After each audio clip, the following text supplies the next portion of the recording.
And welcome everybody to the Rink Rap Podcast presented by Forever Blueshirts. I am Jim Cerny. Thanks for joining me again this week. Second time this week. Going 2 podcasts this week and actually thinking about doing this a little bit more regularly, multiple podcasts per week as we move along further in the season. There's just so much to get to. And so I'll do a little bit shorter version. Going to do it solo today. Do want to thank my good friend Colin Stevenson of Newsday, who joined me earlier in the week, and we broke down the JT Miller trade, the JT Miller effect on the lineup, the locker room, specifically Mika Zibanejad, what he's done for him, playing on the same line, moving Mika to the wing. In any case, Colin and I broke that down earlier in the week on a podcast, and you can find all of our podcasts and subscribe to our podcasts over at YouTube at the Forever Blueshirts YouTube page. So please do that. Please check out previous podcasts and also subscribe so you know when the next ones are coming, like this one today, solo. Going to talk a lot of New York Rangers here.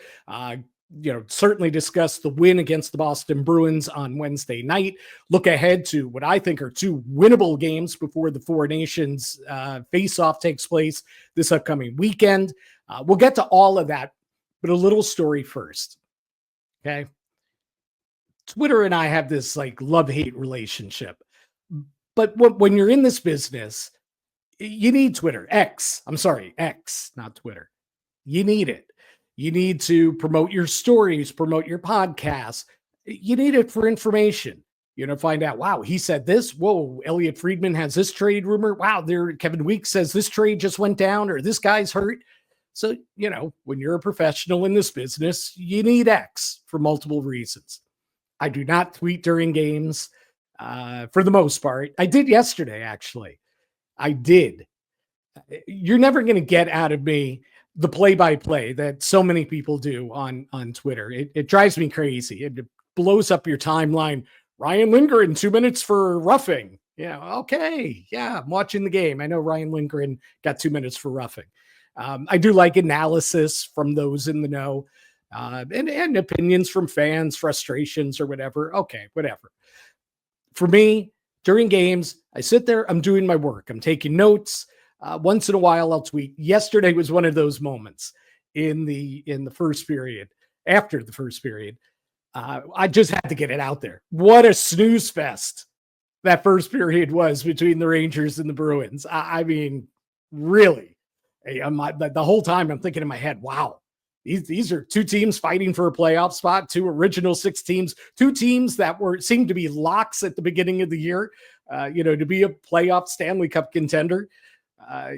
This is what we're getting from them, in this crunch game, crunch time game. Certainly it got better over the next 40 minutes, but that first 20 minutes, big snooze fest. So whatever. I put some tweet out there. Again, I'm going off on a tangent here. Circling back to the point. Game's over. Rangers win 3-2. Big come from behind win by the Rangers. Another third period comeback win for them.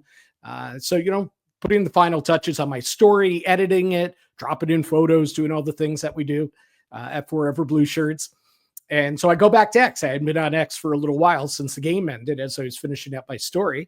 And I go to tweet out my story, and my entire timeline is taken up by not the New York Rangers win, though certainly there were quite a few things on there. My tweet deck, I have my, Ranger reporters and Rangers people that I follow.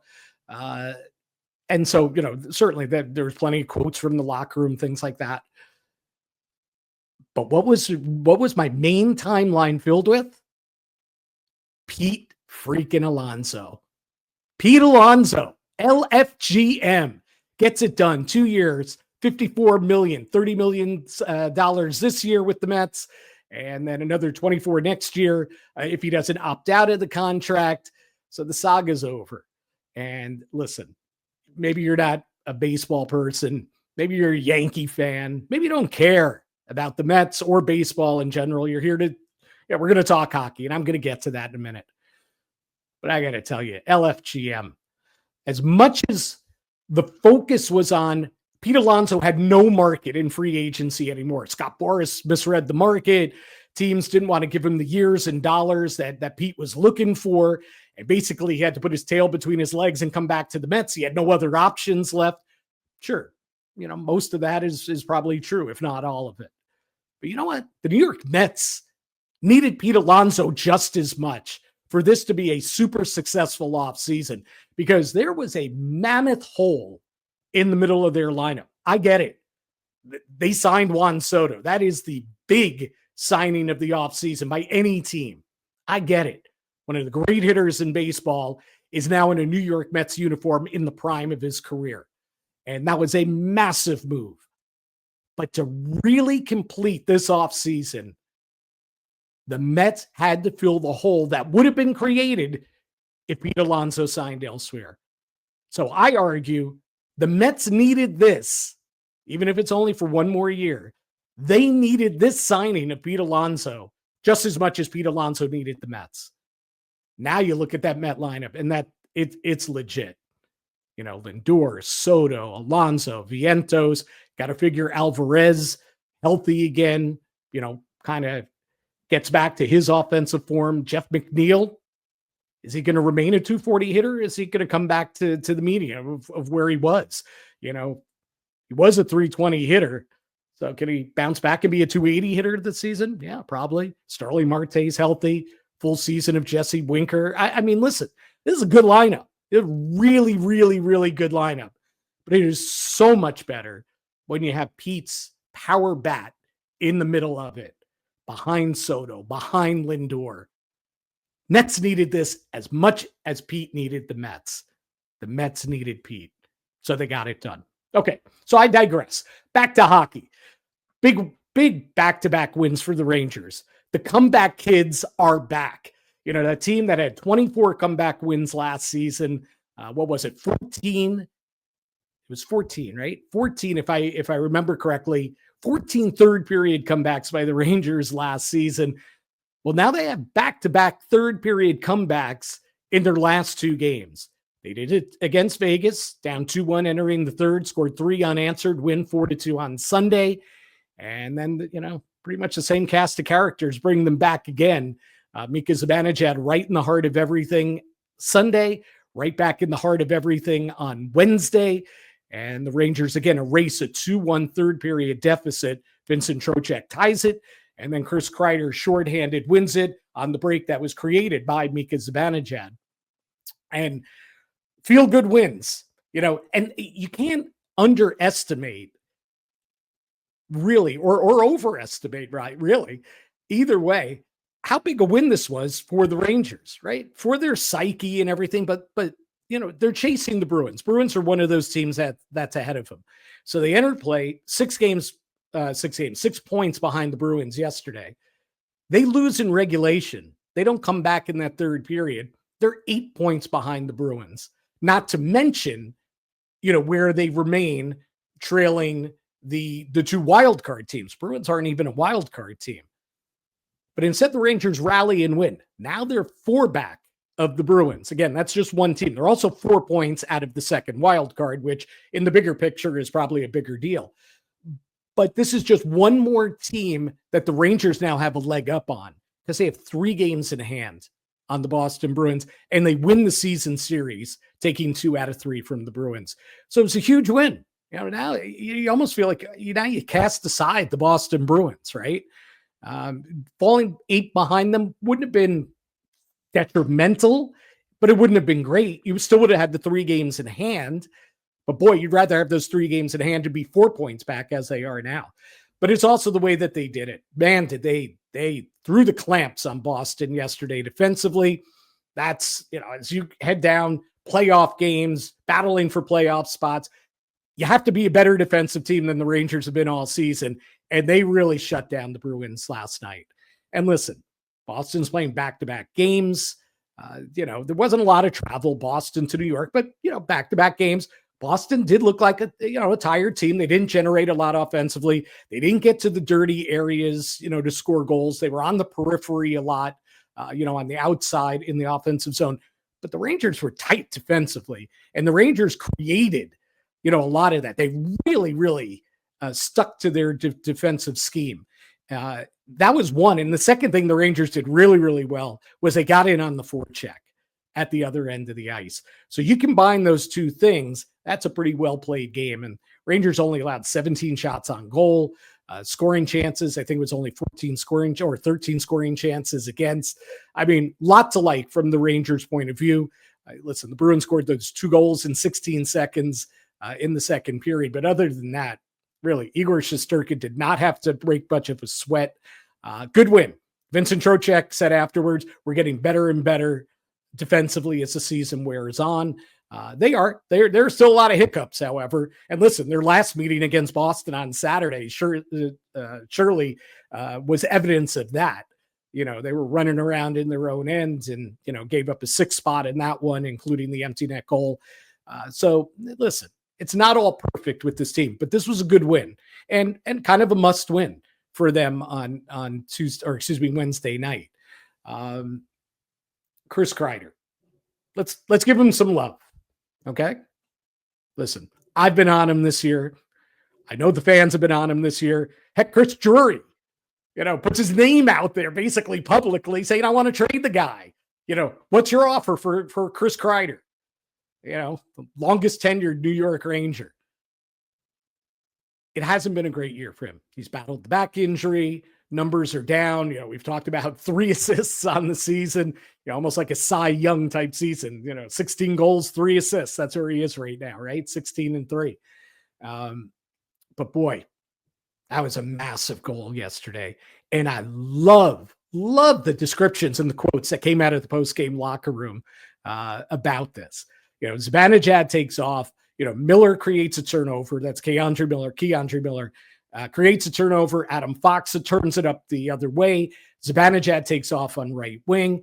And Kreider's way back in the defensive zone. Mika's way ahead of him into neutral ice, right? And Kreider just busts his ass to get back and join that shorthanded rush. I mean, busts his ass. He blows past 3 Boston Bruins along the way. And Charlie Coyle is back in position, does get his stick on Zibanejad's centering feed. Puck goes into the skate of Kreider, but he gets the puck to his stick, draws Korpisalo out, and he roofs it. Shorthanded goal. Thing of beauty. And then after the game, Zibanejad is asked, you know, how do you even know Kreider was there? You know, he was behind you pretty much that entire rush. How did you know he caught up to you and he was there? And Zibanejad, I'm paraphrasing a little bit here, basically said, you hear him. That's what he said. You hear him. He's not yelling for the puck, Kreider is, but you hear him. You hear him skate. That's how powerful a skater, how fast a skater Chris Kreider still is at the age of 33. And in this instance, against this team, the Boston Bruins, in that moment, he still delivered the goods. Like, you know, game-altering, game-changing play that ended up in the game-winning shorthanded goal, his 3rd shorty of the season, 12 shorties since 21-22. I mean, it was a thing of beauty. And listen, a little love for Chris Kreider, a little appreciation for Chris Kreider. The effort that he put into that and the skill that came with it and just the sheer grace and power of, you know, and Zibanejad really wrapped it up perfectly in a bow. You know, what he said there about it. Listen, beauty exclamation point on a good win for the New York Rangers. And, you know, now there are 2 games left before the Four Nations. I'm telling you, the Rangers, not only do they, you know, you could say they have to win these next 2 games. They should win these next 2 games. Like, I'm sorry. Look at your team. I know we said this earlier in the year, and they were losing games against teams they absolutely should not have been losing to, especially during that 4-15-0 stretch, right? You got to win these next 2 games, though. You're playing better hockey. You got a really deep, healthy roster now that's even more formidable by adding JT Miller to it, right? Mika Zibanejad has found his game since JT's here, 6 points in 3 games. Artemi Panarin, you know, ice is open up for him. He's scoring, you know, top to bottom. Matt Rempe, hell of a game yesterday. Hell of a game. I know he took the bad penalty in the 3rd period. Could have cost him, but even that worked out because Kreider scored shorthanded with Rempe in the penalty box. But Matt Rempe, 4 shots on goal, breakaway, got stoned by Korpisalo, but the breakaway, 2 really good scoring chances in the first period on the doorstep, couldn't get it by Korpisalo. Rempe, Sam Carrick, Jimmy Vesey comes into the lineup, hadn't played in a long time. Adam Edstrom goes down with the injury, played really well. Good 13 minutes, solid 13 minutes. Zach Jones hasn't played in forever, right? December 23rd, 18 games as a healthy scratch, steps in, gets singled out by the coach after the game, who says, loved his defensive play, loved how aggressive he was in the defensive zone, loved the kind of the bite to his game. Zach Jones, how many times you talk about him and bite to his game, right? But that's just to say it's coming together. You see it. And it's not perfect. Those losses, the late losses, that they had, the Colorado loss, that was brutal. Then, Carolina took care of them, and, then they didn't look great in Boston on Saturday. So, listen, there are hiccups to be had here. Those are pretty good teams, though. Upcoming, they have the Pittsburgh Penguins Friday. That is an absolute must win at Madison Square Garden. No excuses. Do you lose? No way, if you're the Rangers, do you lose to the Penguins on Friday. That is not a good team. Not a good team. And that's with Sidney Crosby in the lineup. They're not a great team. But now, Sid may not play. Upper body injury. Hasn't practiced for a couple days. He did skate on Thursday, but no practice. So we'll see. He may not even be in the lineup. And they're already missing Evgeny Malkin. Their goaltending defensively, they're a mess. Must win. Home ice, Madison Square Garden. You're the New York Rangers. You win this game. Then you go on the road Saturday to Columbus. Columbus is a very, very good home team this season. They are the biggest surprise in the NHL this season. Great story. But again, I'm sorry. Rangers, playoff push. You're a serious playoff team. You go out and you win that one too. Marchenko is now out for the Blue Jackets. So, they don't have a lot of great offensive talent anyway. Now you take their leading goal scorer out of the lineup for an extended stretch. He's got the broken jaw. I'm sorry. Got to win Friday. Got to win Saturday. Pack those 4 points. Whatever the teams in front of you do, they do. But you keep the pressure up if you're the New York Rangers. Really, we should reconvene here Monday when we'll be doing the next edition of Rink Wrap. And by the way, total segue, total setup. I'll be joined by Dave Maloney, MSG radio analyst, and of course, former New York Rangers captain. So Captain Dave will be joining me next week. And, we'll take a breath. We'll be in the Four Nations face-off tournament, or getting ready for it. Rangers will be off for a couple weeks. So we'll kind of discuss how we got here and what comes next for the Rangers with Dave Maloney. But when we reconvene, we really should be talking about how the Rangers hit the break on a high, on a 3-game winning streak, because I thought even heading into the Bruin game, I like the Rangers against the Bruins heading into that game Wednesday. I said, you got to sweep these 3. Bruins, yes. And Penguins for sure. And Blue Jackets, yes. So we'll see where it ends up. But that's what I lay on the Rangers right now. And they do that, they'll be in good shape, certainly, for when they come out of the break. And of course, when you come out of the break, you're less than 2 weeks away from the NHL trade deadline. And I know earlier in the week, Colin and I, floated some ideas about the Rangers and, some of the things they may or may not do. The big name that we keep coming back to is Ryan Lindgren. So 2 weeks ago, Dan Rosen was a guest. So he said, I trade him now. I know that they're in a playoff push, but got to get something for Ryan Lindgren because he feels, and I agree, Rangers aren't going to re-sign Ryan Lindgren, who's an unrestricted free agent at the end of the season. So that was dancing. Trade him now, get something back. Colin joins us on Monday, and Colin's take was, I get it. I don't think Ryan Lindgren's coming back. I don't think they're going to re-sign him. But at this stage, he's your rental. Who are you going to get that's better than Ryan Lindgren right now? And that's a better fit. Are you going to trade him away and then make another trade to get a rental back? Ivan Provorov's a bad example because I don't think he's going anywhere. But, you get somebody back that's also a rental. Oof, maybe you just keep your own guy as the rental and put your focus elsewhere. And, we wrote about that on Forever Blue Shirts this week. If Mika stays on the wing, do the Rangers need a third line center? Do you like Johnny Brodzinski? Do you trust him if he's playing every game in a playoff stretch and then every game in the playoffs as your third line center? Do you think maybe about moving Sam Carrick up, being your third line center, dropping Johnny Brodzinski down, fourth line center? I guess that's an option as well. Or do you go out and get somebody else, a Nick Bukestad, for example? So we debated that on Forever Blue Shirts. I think you look into the market for another center if you think you're going to keep Mika on the wing. So right now, it's working really well with Mika on the wing, with JT in the middle and Artemi Panarin also on the other wing. So there's that. But circling back to Ryan Lindgren, my hunch, it's just a hunch. Certainly Chris Drury is not tipping his hand here. I think they are going to keep Ryan Lindgren at the trade deadline. Unless they can get a defenseman somehow, some way in a bigger package that has term. I'm not sure who that would be. Ottawa's not trading you Thomas Chabot. His name was floated earlier in the season. Ottawa's now third place in the Atlantic Division. I don't think they're trading Thomas Chabot. But outside of somebody like that comes with term. So you're getting them not only for this run, but you're getting them for next season as well.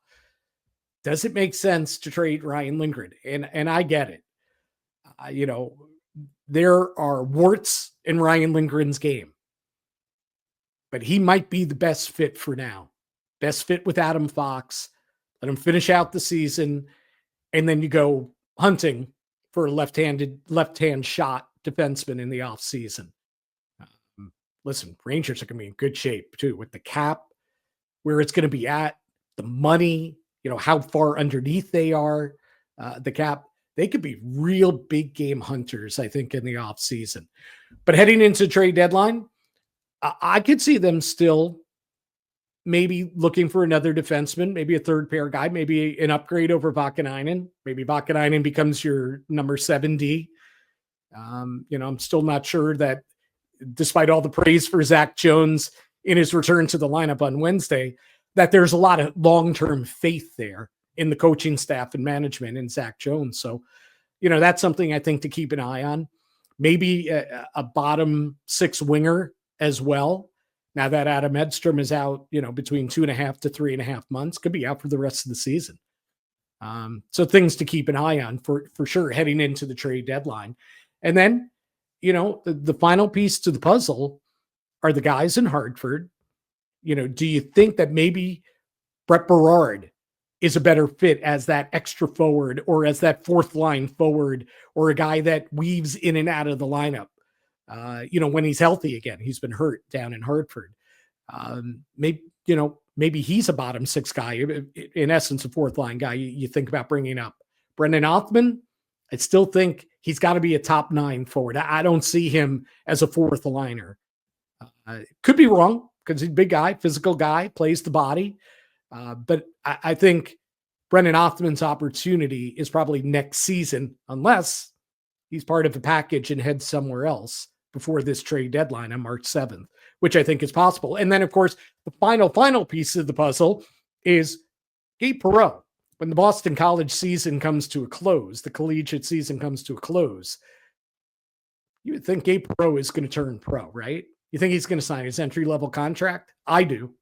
I think it's going to be 2 years, 2 really good years, successful years, twice winning gold medals at the World Junior Championships with the United States. I think he's coming out. And then the Rangers have to decide, do we need a jolt? Do we think this college kid, who's not the biggest kid, do we think he's ready to help in our top 9 somewhere? Give him some opportunity? Or, do we send him down to Hartford and, he gets his feet wet at the pro game there? But keep an eye on that. That's certainly something when BC season comes to a close, that really becomes a major story for the New York Rangers. So in any case, that kind of wraps up, puts a bow on this week, heading into the big weekend and then the Four Nations tournament. Like I said, Dave Maloney is going to join me next Monday, and we'll really get into things. If you want passionate Rangers takes, Dave Maloney is your guy. He is always a great guest, and really fortunate that he's a buddy of mine, and he's going to come join us next week on the Rink Rap podcast. Remember to follow me on Twitter at Jim Cerny. Follow us on Twitter at Forever Blueshirts, and also like and subscribe to the podcast at YouTube. Thanks again to Colin Stevenson for joining us earlier in the week. Thank you all for joining us for a couple times this week, and make sure to come back when we have Dave Maloney joining us next Monday right here on Rink Rap. Enjoy the weekend. Big hockey up ahead. Big 2 games for the New York Rangers. Oh, LFGM.